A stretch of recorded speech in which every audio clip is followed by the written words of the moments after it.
ನಮಸ್ತೆ, ನಾನು doctor Prashant Sharma ಜಕ್ಕಳ, dentist ಹಾಗೂ ರೂಟ್ ಕೆನಾಲ್ ಸ್ಪೆಷಲಿಸ್ಟ್. ಇವತ್ತು ನಾನು ರೂಟ್ ಕೆನಾಲ್ ಟ್ರೀಟ್ಮೆಂಟ್ ಅಥವಾ ಬೇರುನಾಳ ಚಿಕಿತ್ಸೆಯ ಬಗ್ಗೆ ಮಾಹಿತಿ ಕೊಡಲಿದ್ದೇನೆ. ಸಾಮಾನ್ಯವಾಗಿ ಹಲ್ಲು ನೋವು ಬಂದು ನಿಮ್ಮ ದಂತವೈದ್ಯರನ್ನು ಕಂಡಾಗ ನೀವು ಆಗಾಗ ರೂಟ್ ಕೆನಾಲ್ ಟ್ರೀಟ್ಮೆಂಟ್ ಅನ್ನುವ ಪದವನ್ನು ಕೇಳಿರ್ತೀರ. ಏನಿದು ರೂಟ್ ಕೆನಾಲ್ ಟ್ರೀಟ್ಮೆಂಟ್? ಬೇಸಿಕಲಿ ಹಲ್ಲಿನಲ್ಲಿ ಕಾಣುವಂತಹ ಕಿರೀಟ ಭಾಗ ಅಥವಾ ಕ್ರೌನ್ ಪೋರ್ಷನ್ ಅಂತ ಏನು ಹೇಳ್ತೇವೆ, ಅದರಲ್ಲಿ 3 ಪದರ ಇರುತ್ತದೆ. ಮೊದಲನೇದಾಗಿ ಹೊರಗೆ ಕಾಣುವಂತಹ ಬಿಳಿಯಾದ ಪದರ, ಅದು ಎನಾಮಲ್. ಇದರಲ್ಲಿ ಹುಳುಕಲ್ಲು ಆದಾಗ ಸಾಮಾನ್ಯವಾಗಿ ಯಾವುದೇ ಸಿಂಪ್ಟಮ್ಸ್ ಇರುವುದಿಲ್ಲ. ಹಲ್ಲಿನ ಇನ್ನು ಒಳಗ ಪದರವಾದಂತಹ ಡೆಂಟಿನ್, ಹುಳುಕಲ್ಲು ಇದಕ್ಕೆ ಬಂದಾಗ ಸಾಮಾನ್ಯವಾಗಿ ತಂಪು ಆಹಾರಗಳು ಅಥವಾ ಸ್ವೀಟ್ಸ್ ತಿಂದಾಗ ಜುಮ್ ಆಗುವಂಥದ್ದು, ಸೆನ್ಸಿಟಿವ್ ಆಗುವಂಥದ್ದು ಇರ್ತದೆ.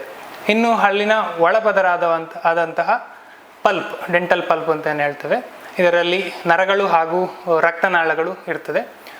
ಹುಳುಕಲ್ಲು ಯಾವಾಗ ಈ ಪದರಕ್ಕೆ ರೀಚ್ ಆಗ್ತದೆ ಆಗ ಪಲ್ಪ್ ಇನ್ಫೆಕ್ಷನ್ ಆಗಿ ಹಲ್ಲಿನ ಸೆಳೆತ, ಬಿಸಿ ನೀರು ಕುಡಿದಾಗಂತಹ ನೋವಾಗಂಥದ್ದು, ಅಥವಾ ರಾತ್ರಿ ಮಲಗಿದಾಗ ನೋವು ಕಾಣಿಸಿಕೊಳ್ಳುವಂಥದ್ದು, ಅಥವಾ ಒಸಡಿನಲ್ಲಿ ಗುಳ್ಳೆಗಳು ಅಥವಾ ಊತ ಕಾಣಿಸಿಕೊಳ್ಳುವಂಥದ್ದು ಇಂಥೆಲ್ಲ ಆಗ್ತದೆ.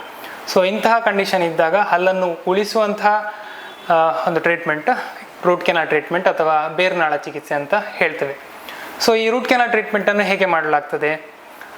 ಹುಳುಕಲ್ ಆಗಿರುವಂತಹ ಕ್ಯಾವಿಟಿಯ ಮೂಲಕ ಒಂದು ರಂಧ್ರವನ್ನು ಕೊರೆದು ಸಣ್ಣ ಸಣ್ಣ ಒಂದು ಸೂಜಿಯಂತಿರುವ ಉಪಕರಣಗಳ ಮೂಲಕ ಇನ್ಫೆಕ್ಷನ್ ಆದಂತಹ ನರಗಳು ಹಾಗೂ ರಕ್ತನಾಳಗಳನ್ನೆಲ್ಲ ತೆಗೆದು ಕೆಲವು ಆ್ಯಂಟಿಬ್ಯಾಕ್ಟೀರಿಯಲ್ ದ್ರಾವಣಗಳ ಮೂಲಕ ಬೇರುನಾಳಗಳನ್ನೆಲ್ಲ ಕ್ಲೀನ್ ಮಾಡಿ ಕೊನೆಯಲ್ಲಿ ಒಂದು ಗಟ್ಟಪರ್ಚ ಎನ್ನುವಂತಹ ಒಂದು ಇನರ್ಟ್ ಮೆಟೀರಿಯಲನ್ನು ತುಂಬಿಸಿ ಫಿಲ್ಲಿಂಗ್ ಮಾಡಲಾಗ್ತದೆ.